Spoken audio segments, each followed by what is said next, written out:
Is it just like a checkup? Yeah, because I mean, if anything serious, then I need to be a first time. Like, well, I think I'm still going to see her in December. Okay. And she's like, she wants to like see me. You ready? Oh. Okay. So I'm just going to answer something. I'm really sorry. no, it's fine. No, that's fine. That would be good. I apologize. It's weird. I never know what's wrong.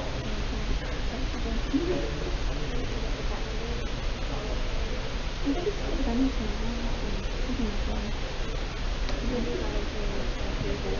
No, it was around like 4.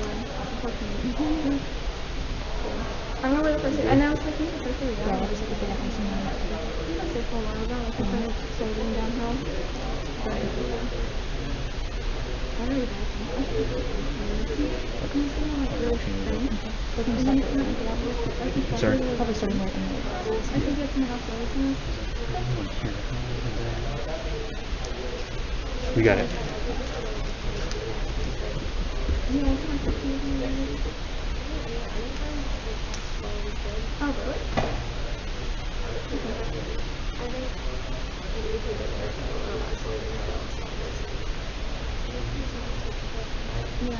that's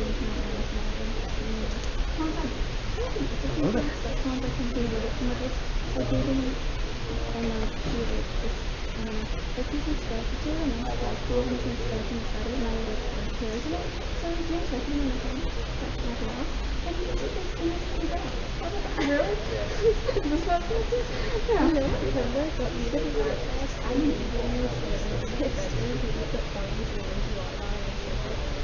Oh, like my husband? Really?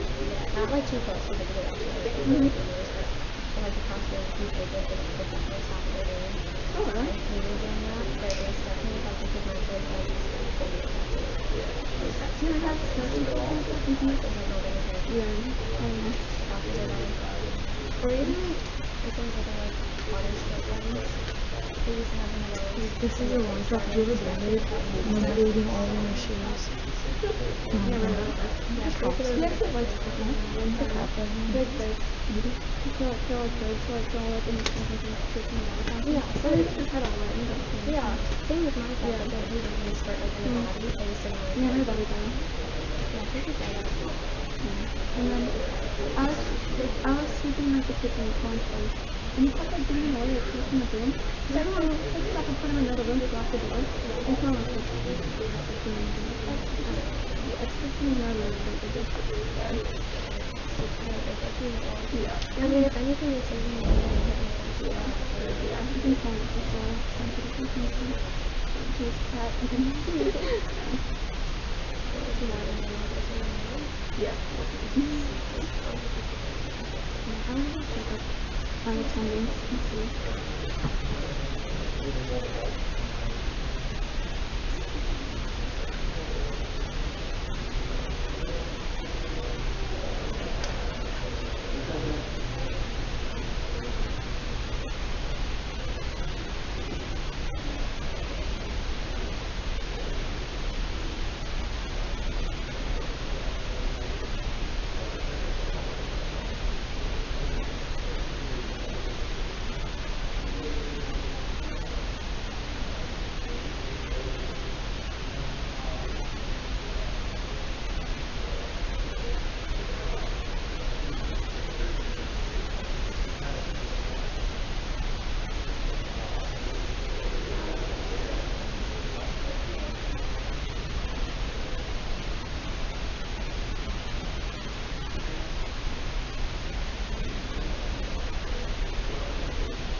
So before I begin, I just want to remind you to, if you haven't already, to check in on the Checkpoint app with the code DHAA. I think all of you have personally done that, but if you're watching online, you should do that. Alright, so my name is Miranda, and I'm the current chairwoman of the Young Americans for Freedom chapter here at Marquette University. Young Americans for Freedom brings students together to advocate for individual freedom, strong national defense, free enterprise, and traditional American values. We create a visible presence for the conservative movement, provide a bold alternative to leftist ideas proposed on campus, and ensure that our peers are exposed to conservative ideas. To get involved, you can find us on Instagram, Facebook, and Twitter at YAF Marquette, or stop by our table in the lobby. We are so grateful that we can host this event tonight. On behalf of our chapter, I want to welcome and thank you all for joining us, here in person or on YouTube. I would also like to thank Young Americans Foundation and their generous donors who have made tonight possible. It is my pleasure to introduce Christina Hoff Sommers, who is a resident scholar at the American Enterprise Institute. Before joining AEI, she was a professor of philosophy at Clark University. Her articles have appeared in publications such as the Journal of Philosophy, the New England Journal of Medicine, the New York Times, and the Atlantic. Sommers is the editor of Vice and Virtue in Everyday Life, a textbook on moral philosophy. Her books include Crucial Feminism and The War Against Boys, which was a New York Times notable book of the year. Her video blog, The Factual Feminist, has attracted millions of views, and she co-hosts the new podcast, The Femisplainers. You can follow her on Twitter at @CHSommers. Throughout the lecture, everyone has the option to submit questions in the YouTube live chat, which we'll be monitoring and reading to her during the Q&A session. For those in the auditorium who prefer to ask questions in person, we'll give further instructions on how to approach the microphones at that time. Now, without further ado, please join me in welcoming Dr. Christina Hoff Sommers.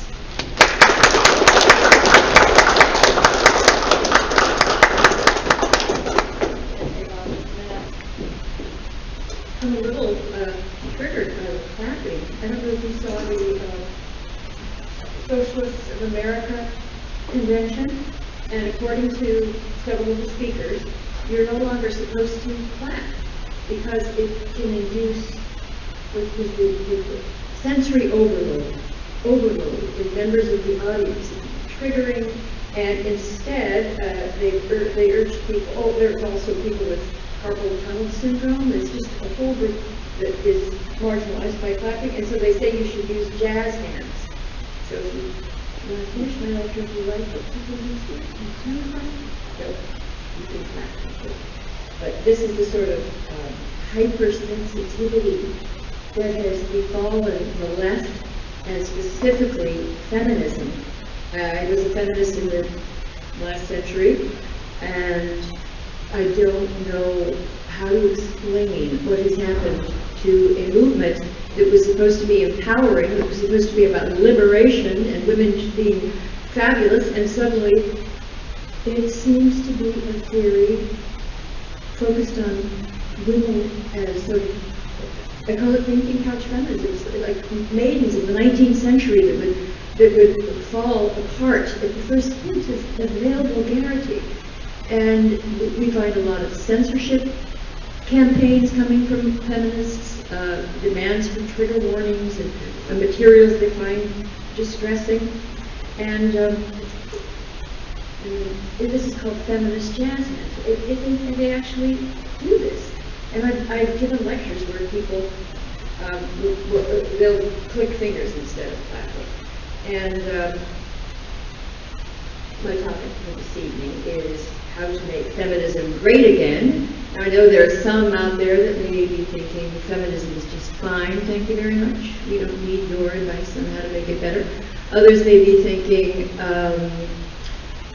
why would you want to, make something great again that has become just so annoying and outmoded? It's like trying to bring back the rotary phone. Don't do it. Do you even know what a rotary phone is? You do? So they tell me just let it go. And I often hear from people like, why do you call yourself a feminist? And it means you're associated with, these, either the fainting couch group or there's another group that's very angry at men and accusing men of mansplaining and manspreading, and you're not supposed to show, they invent these words, like there's a philosopher at Cornell University that warns against empathy, showing any sympathy for men. That's apparently a bad thing. There's too much sympathy in society. Actually, there isn't. People tend to be more sympathetic to women, and there's a lot of data that you could show some misfortune that befalls a man and a woman. With a woman, they think it's terrible. With a man, the people often find it funny. It's not the case that we're more sympathetic. But as a factual feminist, I am here to tell you how to make feminism great again. And to tell you that the reason that I won't let it go is that in its classic form, feminism was one of the great liberation movements of human history. Women organized, fought for, and won equality before the law. It's one of the great chapters in the human quest for freedom. So women in the United States, for example, far more than men. Yes, I think there's still problems. Women still struggle more than men economically. Violence against women has gone down, but it still exacts a horrific toll. And most importantly, I think we need feminism because there are women across the globe who haven't had so much as a trickle of liberation, let alone two major waves, which we've had in the United States. So for women outside the West, the quest for freedom has hardly begun. But here's where I think I can prove things go wrong. If you have a sample, if a pollster asks a cross-section of Americans, or it's true of the British too, are you a feminist? Do you call yourself a feminist? The majority say no. It's hard to get a poll that'll show more than 25%, and you think, well, with millennials it's going to be higher, but according to the Chicago National Opinion Research Center, they published a study called Millennial Views on Feminism, and they broke down the findings by race and gender, and they found that 74% of white young women did not identify as a feminist. For African American women, 79% declined the designation. Latina women, 88% said, no, I'm not. The figures for males were even lower. I mean, very few men, they think they found overall only about 10% of millennial men identified as feminists. Now, maybe this changed because the society has changed, but this was in 2018. Last time they did it. We'll see next time. Maybe things are changing very quickly. But here's what's important. The same pollsters will ask people, and this makes a lot of feminists very confused and kind of annoyed. They will ask the same people who say they aren't a feminist, they'll say, well, do you believe that men and women should be treated equally? Do you believe in equal pay for equal work? And they, high numbers, high 90 percentile say, yes, I believe in equality. Yes, absolutely. Then why don't you call yourself a feminist? Pollsters ask, and the number one, well, there are two reasons that people give for saying they don't identify as feminists. And one is that they say feminists are too extreme, and the second is the current wave of feminism doesn't represent true feminism. And there's a third answer that's the third most popular. Feminism is anti-male. But it's really the first two. It's too extreme, and the current wave of feminism doesn't represent the true item. Now, I sort of agree with those reasons. I do call myself a feminist, but I think those responders are absolutely right. Now, there are many different styles of feminism, so many schools, but a very radical form has achieved dominance in our universities. And in the last few years, it has moved into journalism. It's in Silicon Valley, it's in Hollywood, it's pervasive. And this is troubling to me as an equity feminist because I think there's going to be a backlash. People are afraid to say anything. They don't want to get canceled or called names. But there's several books that come out, about women's rage. In a recent Washington Post op-ed, it's called "Why Can't We Hate Men?" And this was written by this is not a marginal figure. She is the editor of it used to be the leading women's studies, gender studies journal called Sommers, and she directs a department at a university, at Northeastern University in gender studies. And she wrote this op-ed, and she says, why can't we hate men? And she blames them for thousands of years of patriarchy, and she's opposed to what she calls legislatively legitimated toxic masculinity. And her op-ed ends with these words: "Men, we have every right to hate you." Now, as I said, she's a professor of gender studies and sociology and edits a journal. This sort of op-ed, first of all, it never would have been published as recently as 5 or 6 years ago, but suddenly there's more of this sort of toxic feminism is ubiquitous.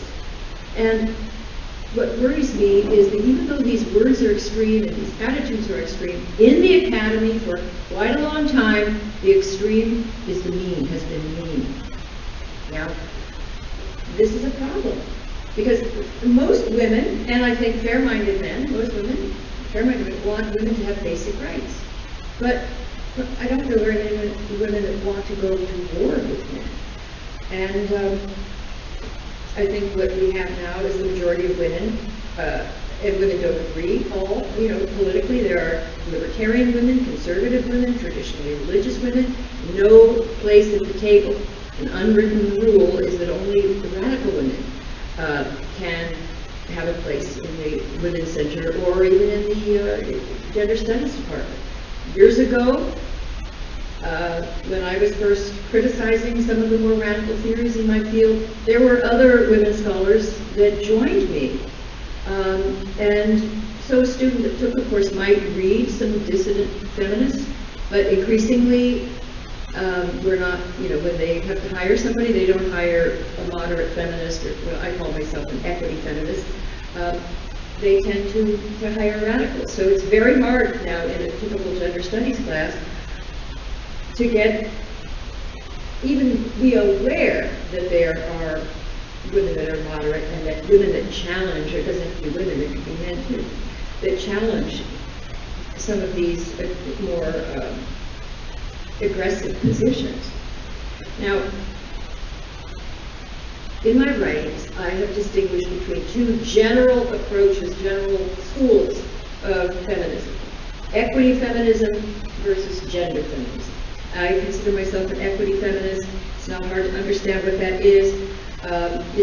It just means that you do stand for the moral, social, legal equality of the sexes, and it's basically democratic liberalism. It's basically, the constitutional democracy applied to women. It's including women, and that all men and women are created equal. And it developed out of the European Enlightenment. It wants for women what it wants for everyone. Opportunity, dignity, liberty. Now, the great equity feminist thinkers in the past, Mary Wollstonecraft in the 18th century, and then John Stuart Mill, Harriet Taylor in the 19th, and Susan B. Anthony, and this was Katie Stanton, the suffrage movement. It was equity feminism that informed the first wave of feminism, where women got the vote.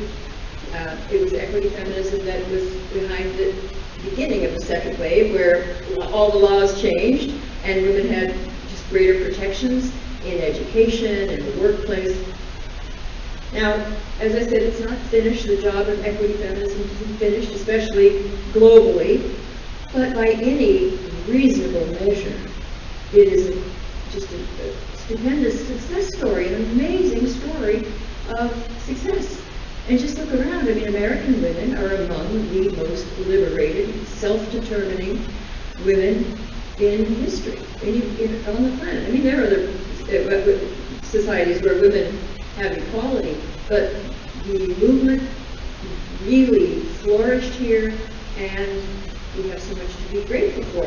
But many years ago, I was a philosophy professor, and my students, some of them would be taking gender studies or reading feminist theory in another course, and they were not learning that there was anything to be grateful for or to celebrate. They were getting really angry at our society, angry at men, angry at their male friends, their boyfriends. And I wanted to know, what are they reading? What is this all about? And what I discovered, what I ran into, is what I call gender feminism. I use that, it's short for sex-gender system, because these more radical feminists believe that women are sort of a downtrodden, subordinate caste, that our oppression is systemic, pervasive, and as one feminist theorist said, it's so extreme and it's so complete that it's almost invisible. So women don't even know it, because we've internalized our own oppression. Now, when I became acquainted with these radical theories, I just didn't recognize the world I inhabit. I recognized how fun it would be to get carried away and really mad, and because, it's sort of a conspiracy theory about the patriarchy, and, that can be entertaining for a while, and you have a lot of camaraderie, and you're in a group of people against the world, and you know stuff nobody else knows, and so, but I just didn't feel it had a basis in reality. So I began to debate, and I've been doing it ever since, and I'm not winning the debate, but why do they want to think of American society, where by most measures women are doing as well, and in many areas better than men, certainly in education, women do better than men. Why do they believe this, that it's a pervasive, all-encompassing oppression, that women are sort of as I said, like a subordinate class? There's a male hegemony, and male privilege pervades the society. Well, if you ask them, the gender feminists can tell you all sorts of statistics about how horrible things are for women. And you will learn I've seen the textbooks and written about them. You will learn in many gender studies classes, and increasingly in classes across the curriculum. And now in the newspapers and the New York Times, you will read about how the average American woman, as many as 50% of women or more are victims of bullying and sexual harassment and more serious crimes, battery. I've read statistics as high as 50% of American women have been battered. Usually it's 30%. They will say very high levels of sexual assault. And that's if you're not already dead from an eating disorder caused, as the feminist Naomi Wolf said, eating disorders caused not by nature but by men, because women are trying so desperately to achieve male standards of slender beauty. So there's this litany of bad news.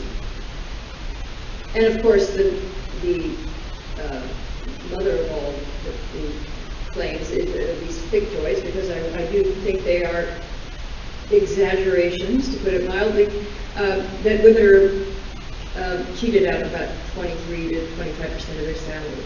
That for the same work, a woman earns 23 cents on the dollar. In a man earns a dollar. She earns only 23 cents less than what a man earns for the same work.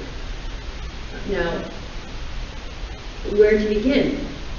I did start a few years ago this series on YouTube, and partly because I wanted to reach college students. As an equity feminist, I'm not even a bona fide conservative. I'm just a skeptic about hyperbole.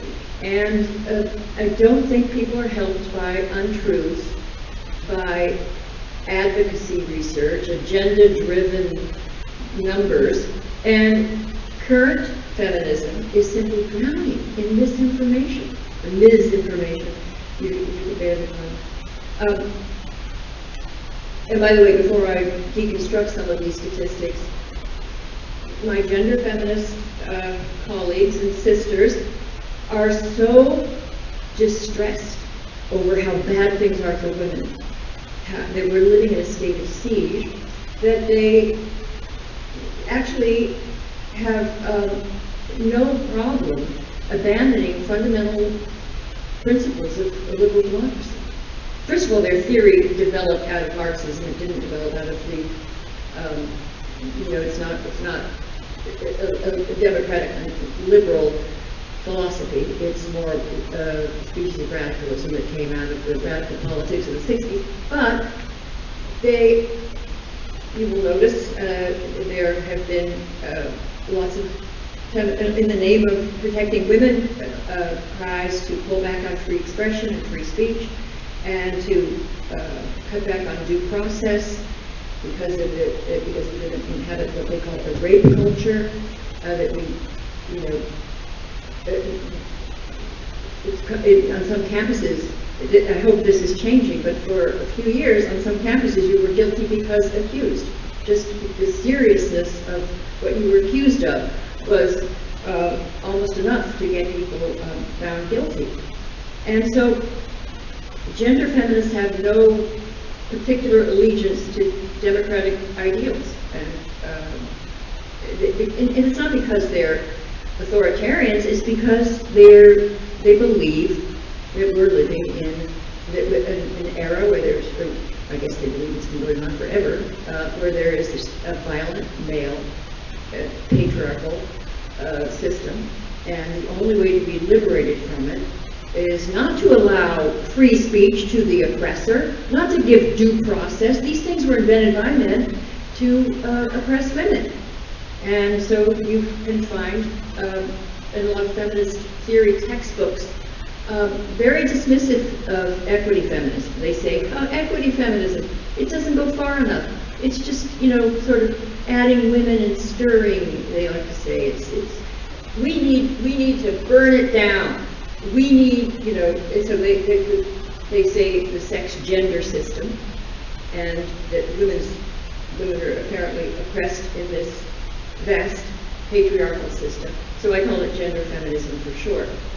And as I said, if you took a course in feminist theory, you would study the various schools of thought. And there are, there's intersectional feminism, post-colonial, there's many schools, Marxist feminism, socialist feminism, and but my school, liberal feminism, is usually given short shrift and just said, well, that didn't work, it doesn't go far enough.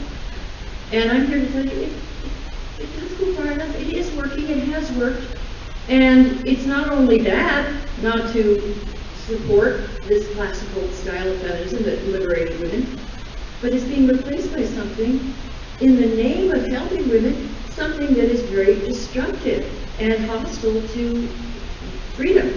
And women need freedom. That's what it is much meant. That's what it was all about. There's a famous quote falsely attributed to Winston Churchill, but never mind that. It's true anyway. Democracy is the worst form of government except for all the rest. Well, what I believe is that equity feminism is is the worst form of feminism, except for all the rest. It has some problems. It won't stop bad things from happening.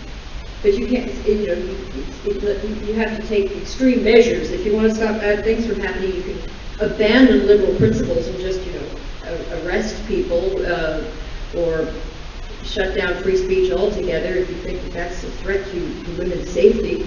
And so you can take those shortcuts. But why do they want to do it? They want to do it because they believe in these untruths.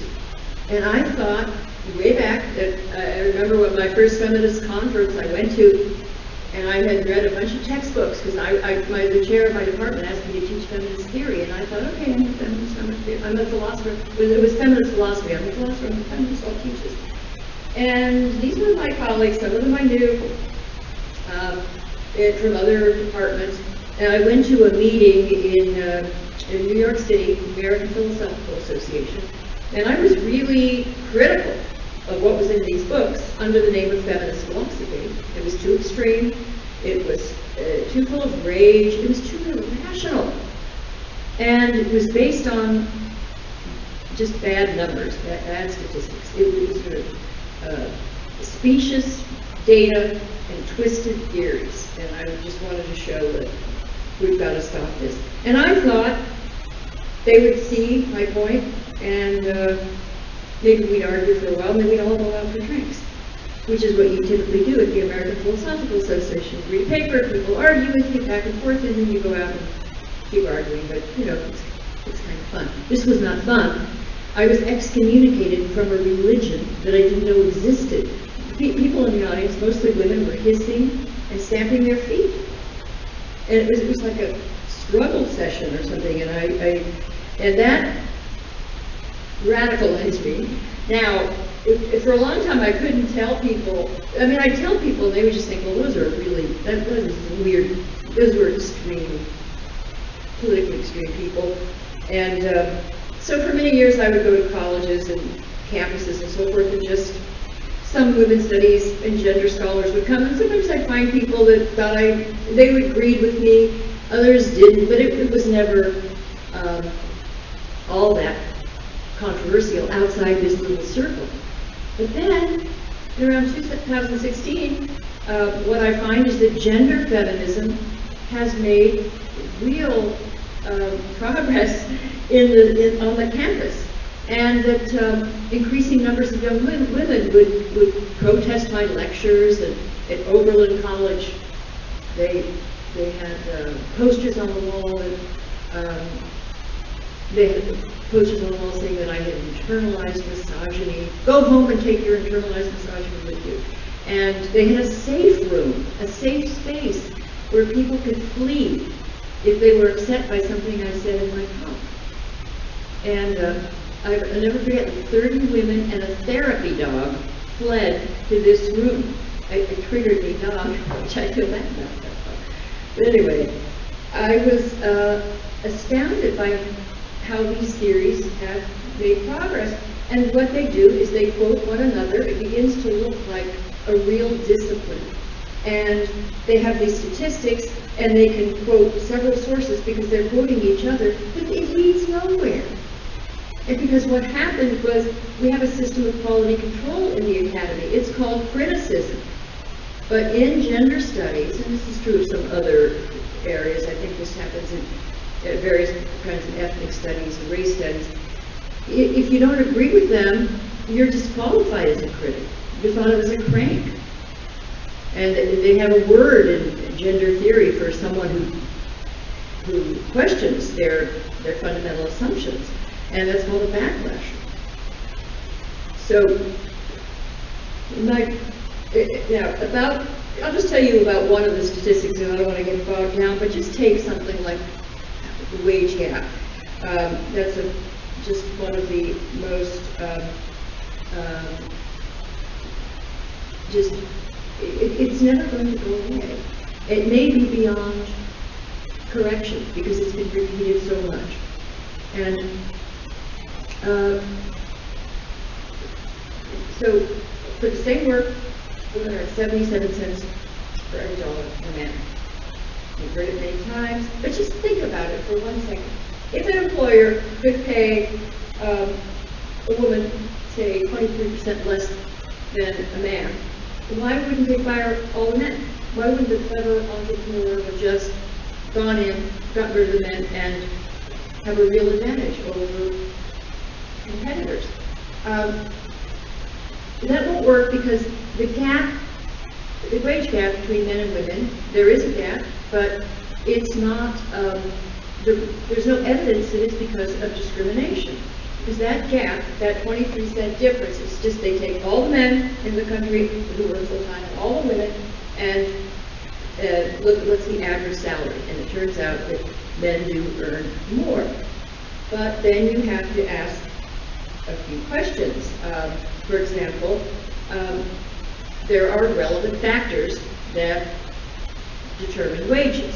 What did you study in college? Or what line of work are you in? How many hours a week do you work? How long do you commute? How dangerous is the job? There are endless numbers of factors. And when these are taken into account, the wage gap narrows, and in fact many studies show that it vanishes. Nobody has been able to show that it's because unscrupulous employers are cheating women out of their salaries, and yet we spent untold millions of dollars on campaigns, and they try to pass laws that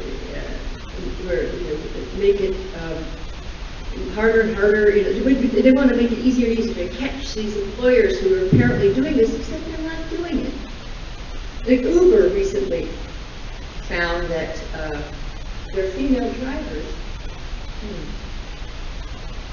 were paid 12 cents less on average.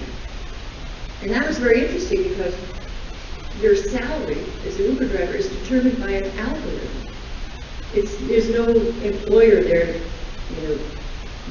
practice discrimination or show implicit bias, nothing. It's the algorithm. And they did all sorts of things. They tried to figure out why would that be, and maybe the men work, more lucrative shifts, or maybe they, work in neighborhoods that are dangerous.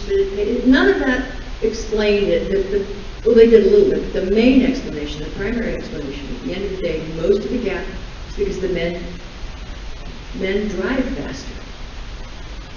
They drive faster, and so they get more jobs in a day, just more done. So instead of just automatically assuming it's because of discrimination, maybe, I don't know, do we want to teach women to drive faster or the men to slow down? But it wasn't that sort of thing you find. So then when I'm debating wage gap activists, they'll say, no, even when men and women have the same job, even if they're both engineers, the men earn more. So even in the same profession. But you can't just say you have to say what the specialty is. If you are, I think one of the highest paying fields is petroleum engineer. A petroleum engineer will earn more than a biomedical engineer or an environmental engineer. And it turns out that biomedical engineering and environmental engineering are among the most popular for women, and relatively few in the higher paying specialties. And then once you know what the job is, what the specialty is, then you want to know how many hours they work per week. And as it happens, men, on average, work more hours per week. And when you just put all of these factors, you account for them, it's explained. But it doesn't matter. The statistic has taken on a life of its own, and it's a kind of, people like me that are involved in questioning bad numbers and bad data. It's called a zombie statistic. It'll never die. And there are several. I wrote a book called Who Stole Feminism, and they're all there. Statistics that will never, they're just never going to go away. And every generation of young women learns them because nothing ever changes, nothing gets better. There's no progress. And that's what gender feminism has brought us. Now, I want to allow time for questions, so I better hurry up. I also have a lot to say about this idea of male privilege. I do believe men have, there is such a thing as male privilege, but there is also evidence that women have a lot of privileges of their own, and we can talk about that in the discussion. My basic belief as an equity feminist, a moderate, I hope reasonable equity feminist, is that modern life is a complicated mix of burdens and benefits for both sexes. Men and women enjoy, somewhat different advantages and face distinctive challenges. But if men have to check their privilege, then so do women. But my real point is, why play this game? I don't pretend to have the final word on the wage gap or any of these statistics. It's possible that I've made a mistake, and I'm always hoping if someone has good evidence that I haven't reviewed or I haven't taken account of, I'm happy to see it. But almost always when I say, give me evidence of women's oppression in the face of so much success, and then they come up with these bogus statistics, these faulty claims, and the tired wage gap, which is always there. So, as I said in the beginning, many people find it a mystery that so many people reject the feminist label, yet they endorse equality of the sexes. But I don't think it's a mystery. I think that today the word feminist is associated with gender feminists, and I think that that majority who believes in equality, I think that's good. I think they're just equity feminists. If they don't have a name, I'm giving them a name, and it's part of a tradition. A wise person once said that nobody will ever win the battle of the sexes. There'll be too much fraternizing with the enemy, and I think that's right. There would just be a lot of consorting. But in any case, it's a battle no one can win. Men and women need each other. We rise and fall together. So instead of a gender war, as an equity feminist, I recommend peace. And I urge you to embrace the reasonable, fair-minded equity feminism and to be careful of her irrational, statistically challenged gender feminist sister. So thank you. And it's all right if you clap, but I'll take a chance now. Thank you.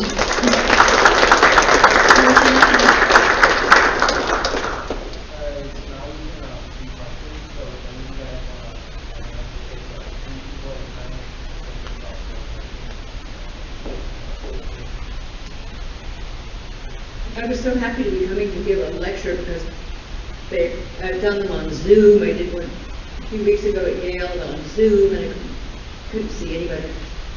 And then another one at for a conference, and then I thought, this will be normal. This isn't quite normal. The spacing and the mask and things, but still, it's nice to see some real people.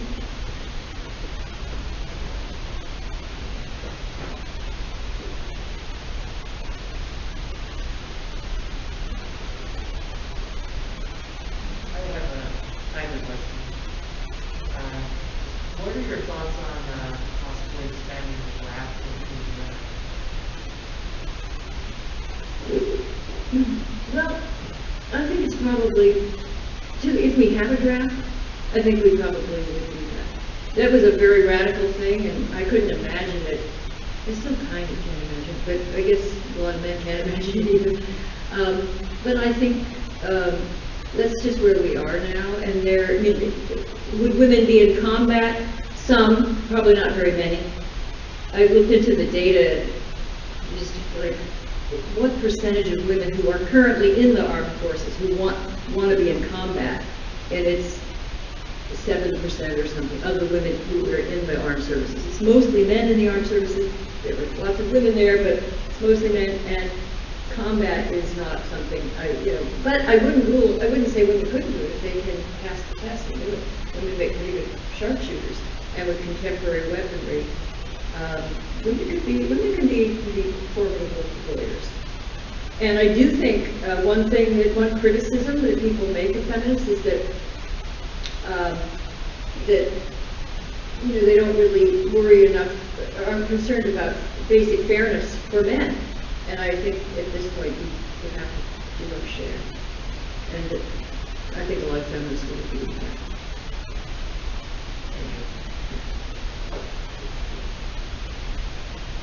Don't all speak at once. Some questions from you?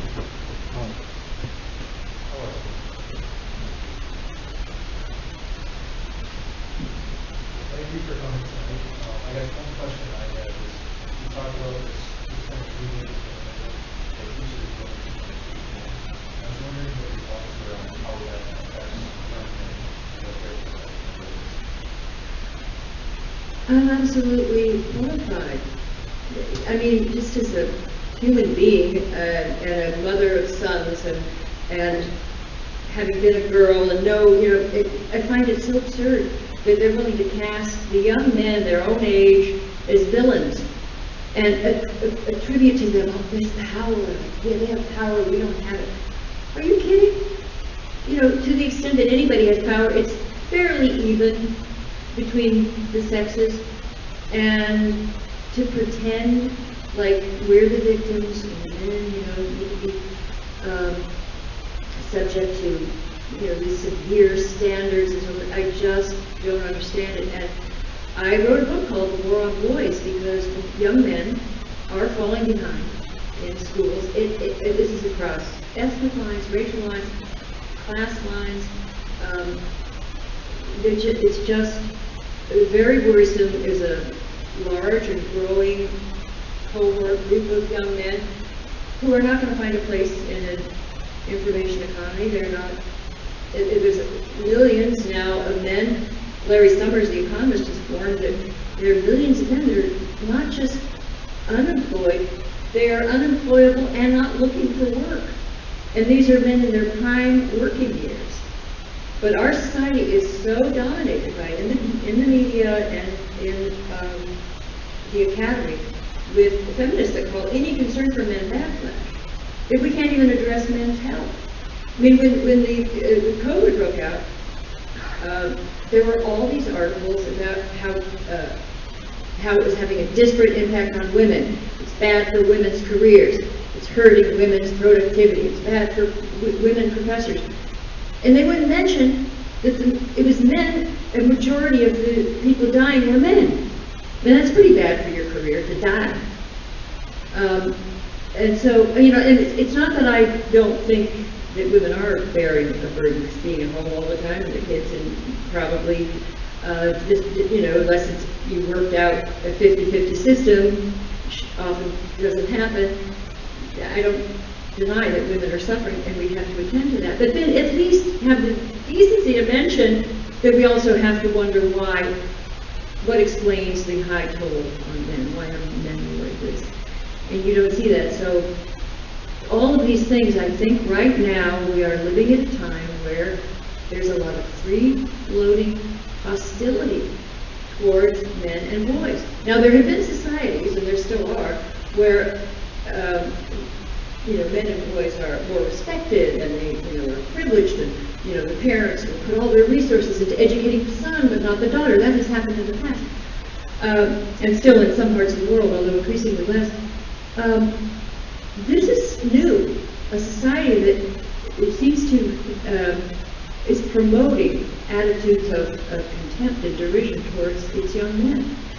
And if you're a grown man and you meet an angry gender warrior who has these extreme views and thinks you're toxic, you can just walk away. But what if you're a little boy? And what if it's your mother or your teacher? And schools increasingly are run, as someone said, they're run by women or girls, and boys are there, suffering. And I also think the whole field of gender studies. That was, you asked about how young men are impacted, and I think we've all been cheated out of knowledge, because it was exciting when universities started to study gender and men and women and all that, and there's some very interesting debates about nature, nurture, and what are the differences between the sexes. But we're just stuck in this very simple oppressor oppressed. So if there are fewer women than men in computer science, then that's discrimination, and then you're really kind of mad at the men for creating a hostile environment for women.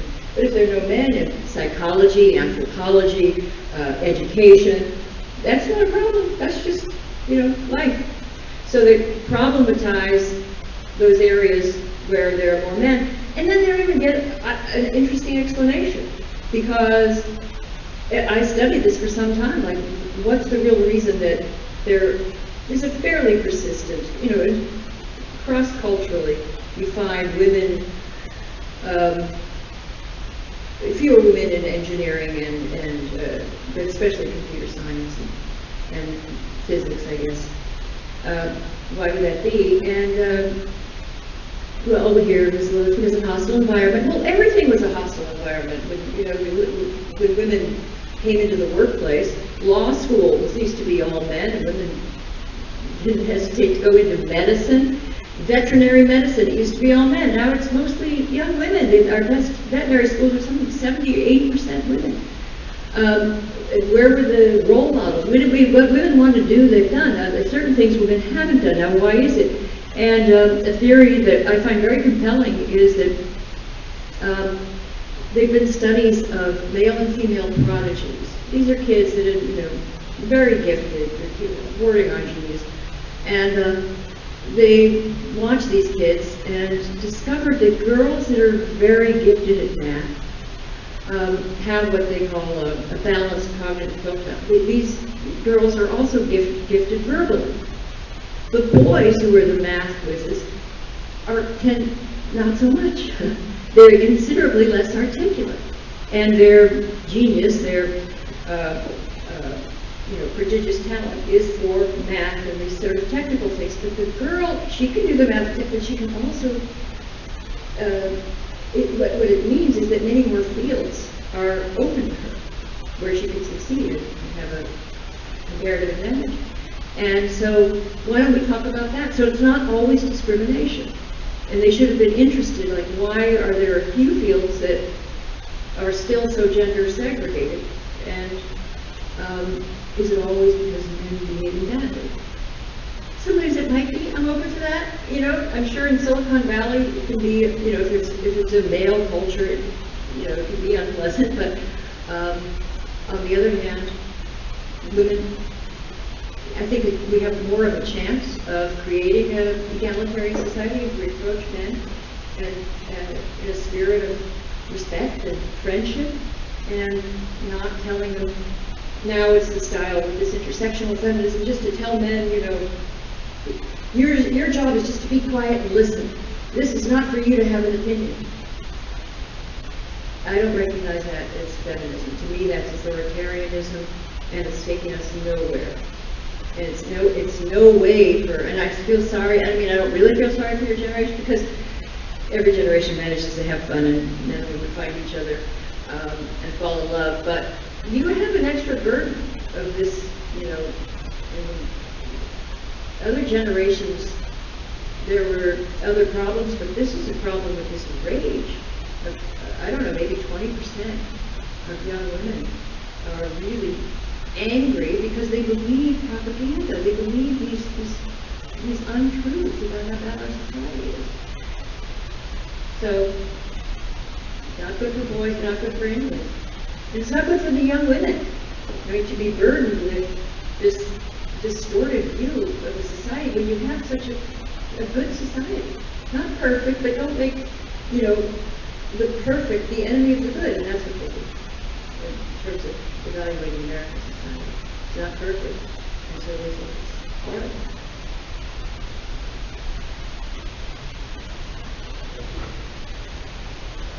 A question from the chat. So I wanted to know, or YouTube slide that I want to know, what are your thoughts about the Amy Coney Barrett hearings and the reaction that many women have been saying that it's not representative? What are your thoughts on that?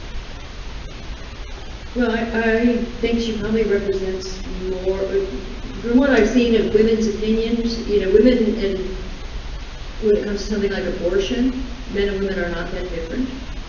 And the majority of Americans don't want to see it banned, but they're not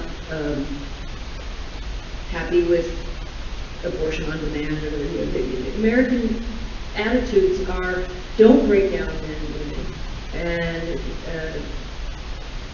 I think that she is impressive.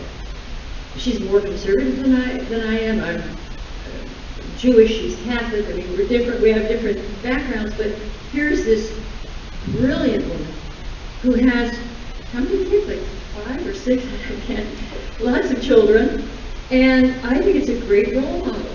And this is another thing I didn't have time to go into, but a generation of young men and women who are having trouble getting together anyway because of the economy and then all this rancor, when it's such a way to, it's for most people, not all, I know, but for most, getting married and having kids is foundational to a flourishing life. And I just, you don't have that many women, leaders, that are, so effective as a mother, and very effective as certainly effective as a lawyer, and obviously quite brilliant. So I think it's good, and I hope there's a group in Washington called the Independent Women's Forum, and they're trying to launch a sort of conservative women's movement. And they're active in politics and encouraging women, especially conservative women, to go into politics. And I think she'll be good for that. And I don't think she's going to go in and do radical things. It's not her temperament. It's not Judge Roberts. He doesn't want to. I just don't see that happening. So I think there was a lot of hysteria. Surprise, surprise. I'm on Twitter too much, so I'm going a little nuts.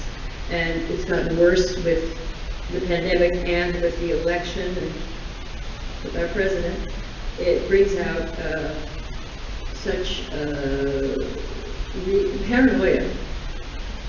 So I think people have been very paranoid about her, unjustified, and I'm looking forward to seeing what she does. And she was like the best clerk that Justice Scalia ever had, Toby said, and he was known for being a beautiful writer, and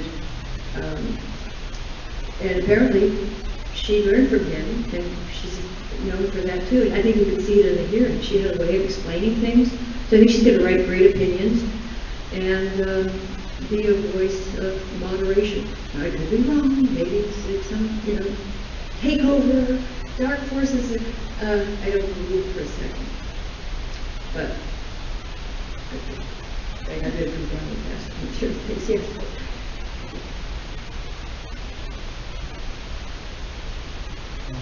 From what I know, computer science started off as a women-dominated major, and some of the earliest coders were women. However, Which one? Computer science. Oh, yeah. And some of the earliest coders were women. However, that has shifted. We're using causing men to form into the major. Because I think it's a bright field, and I think, and I think, it should be maybe that whole thing involved in what has changed the cost of really what computer science is. I'm not sure. The number of women going into computer science has gone down. There were more, not only were women working as computer science, but as majors. There used to be more women majoring in. And now it's less, and they're trying desperately to get the numbers up. They've made progress in engineering. Our done a good job with engineering school. But it's tough. And it may be that the girls who have the talent for that have the talent for a lot of other, they're just interested in other things. And then if you add to that, maybe it has a bro culture, so the girls are a little, they'll find another field. So you do have to be careful to make it welcoming, but I did a little bit of research, and they do try to make it welcoming. They're going, and the thing is, there are all these boys that would, do anything to be able to go and get a degree in computer science, and they're lining up, and then the girls get all the special programs. Now, I get it, because we want to balance that field, but on the other hand, you know, colleges are approaching, they're now 58, 59% female on average. I think this was about 54%, I read, female. But there's a tipping point at which administrators worry, because if you have too many females, then the girls don't want to go there. The boys don't mind, but the girls don't want to go at school that's, you know, it's almost all females. So schools have to find a way to balance. But my question is, like, where are these boys, and why are we doing a better, how is it that we're doing a better job educating girls in our elementary school than we are boys, and that's not a problem. Nobody's trying to fix it. Yet, one field, computer science, where there's a real discrepancy, that's an obsession. We've got, you know, huge numbers of programs, special camps and things, and I just wish that there was as much effort in helping boys where they need it. For example, basic literacy. Boys and men are considerably less literate. Many young men are just outside the world of the written word, and they didn't learn to read properly. They just can't. They can read, but you know, at very low level. The girls are way ahead. Why isn't that a problem? It's just, so that's my, it's not against trying with the computer science, it's saying, let's do it with computer science, but let's look at the areas where boys need help and do that too. So that's where my gender equity, you know, my equity feminism comes in.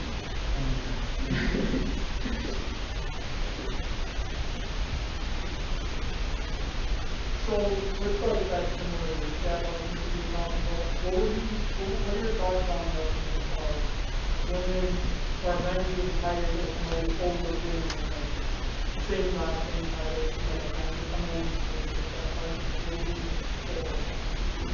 The men are getting promoted?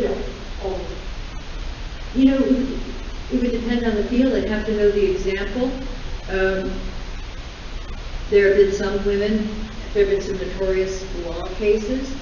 Sometimes they've triumphed, and sometimes it becomes clear that there was a reason why she was passed over. You have to look and see, but right now what's happening in the United States is that it's true that if you look at the very pinnacle of success, if you look at the CEOs of Fortune 500s, it's majority men.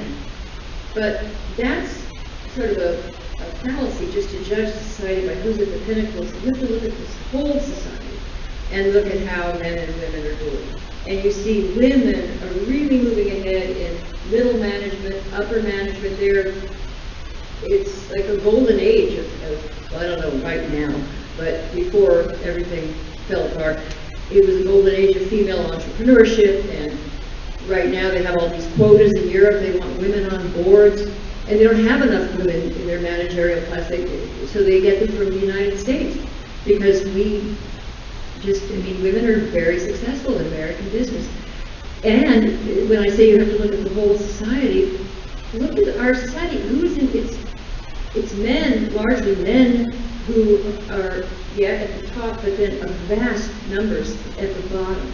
People living on the streets, people in prison, people, just completely, and then people that are in very, very dangerous jobs that nobody wants, well, they want them, but maybe they don't. Climbing towers and oil rigs and, shoveling coal and pitching tar. I wander around, my neighborhood, and I see people in all seasons, they're building these skyscrapers near where I live, and it's just an army of men working in the sun and in the cold, and so you have to look at the whole workforce. Who has the gritty jobs? Who's dying on the jobs? Something like 94% of workplace fatalities are men. If it were reversed, and it's approximately 5,000 people died at work, on the job, something terrible, an accident. And it's vastly, 94% men. And a colleague of mine, an economist, Mark Perry, said, well, we should have equal payday. That's how far into the new year women have to work before they earn as much as men. We should have a workplace fatality day. You know, how many, but it's not even months, how many years will women have to work before they ever get to the point where as many of them die as men? I think workplace fatality is something like May 3rd, 2033. That's how many years women will have to work before as many die this year.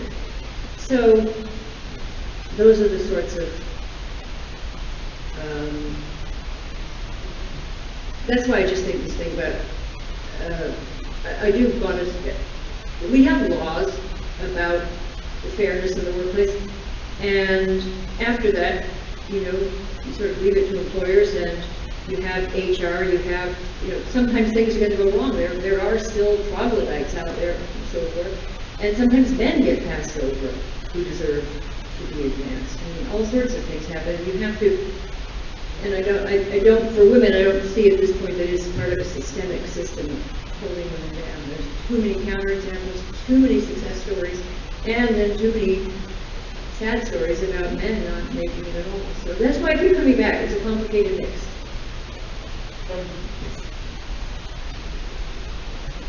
Alright, and then one more question from the YouTube live chat. Kind of go back to your thought about the gender gap, but kind of speaking of presidential elections, what do you think, like, are Republicans just poorly marketing themselves to women, or are there women's issues Democrats will address?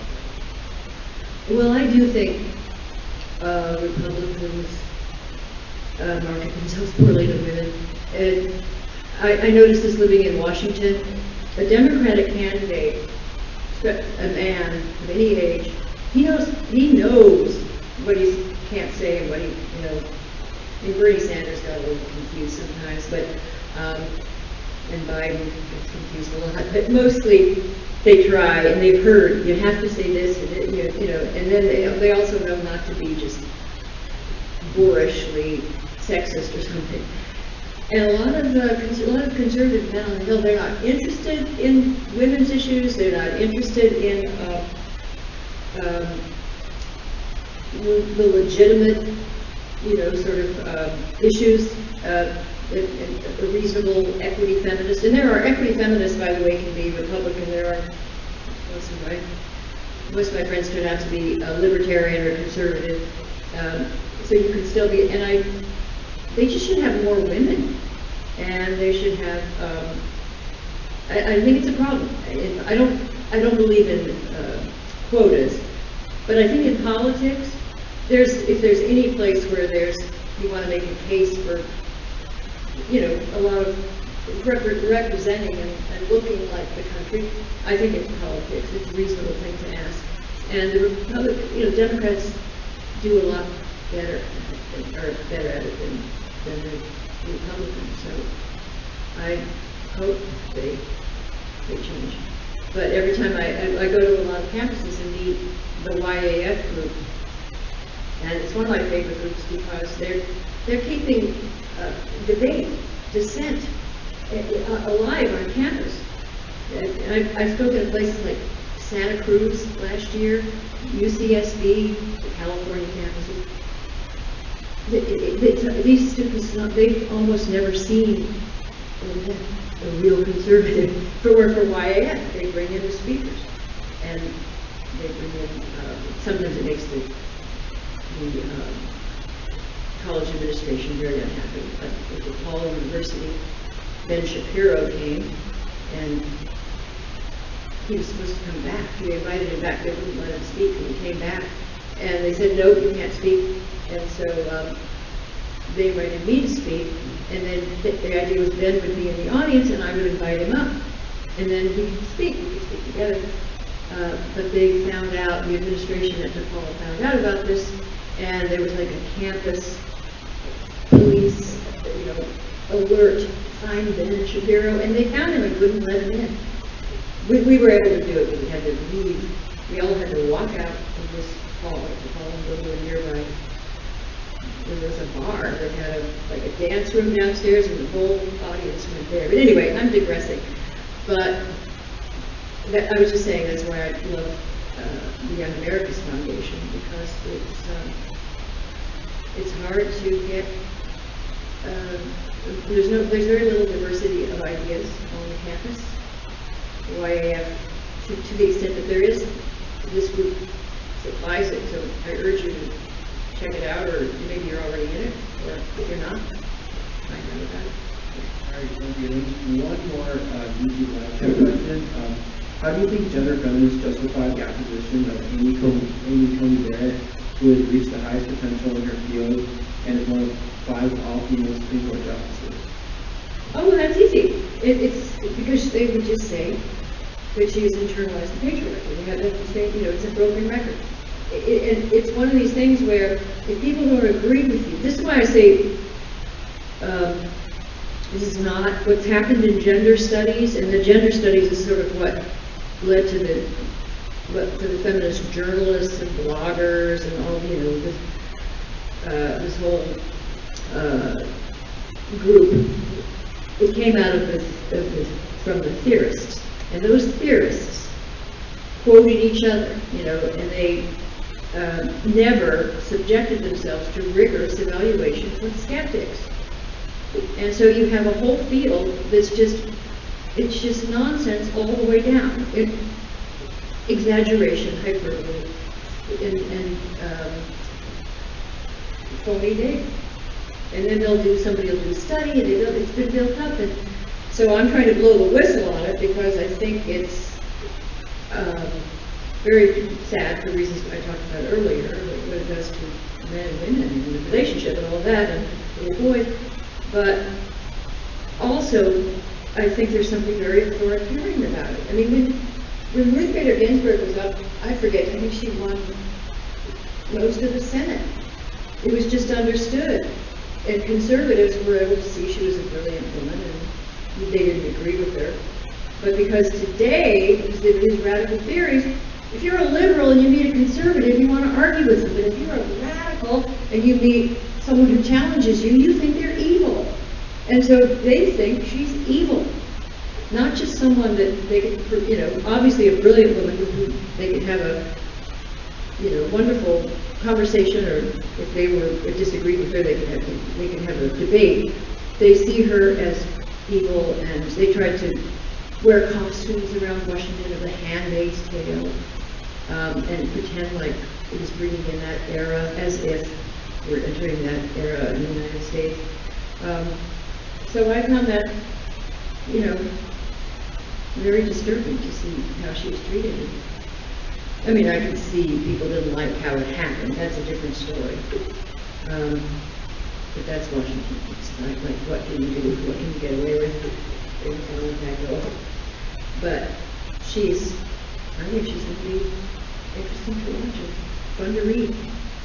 Thank you. Thank you.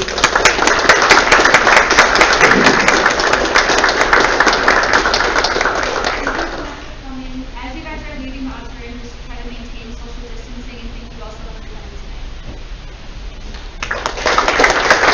Are any of you from any of those? I read about the college before I came, and there were 2 dorms that were quarantined for 2 weeks. Did you guys finally get out? Are they out? Sherman, or which one was it? Shape. Well, I'm glad you're out. Nobody's quarantined now like that? What would that be like to be quarantined in a dorm for 2 weeks?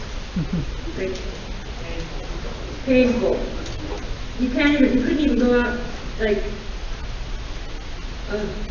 well, obviously you had food. Where'd you get the food? All right. Anyway, I'm glad that's over. That was September. Okay, well, thanks for coming.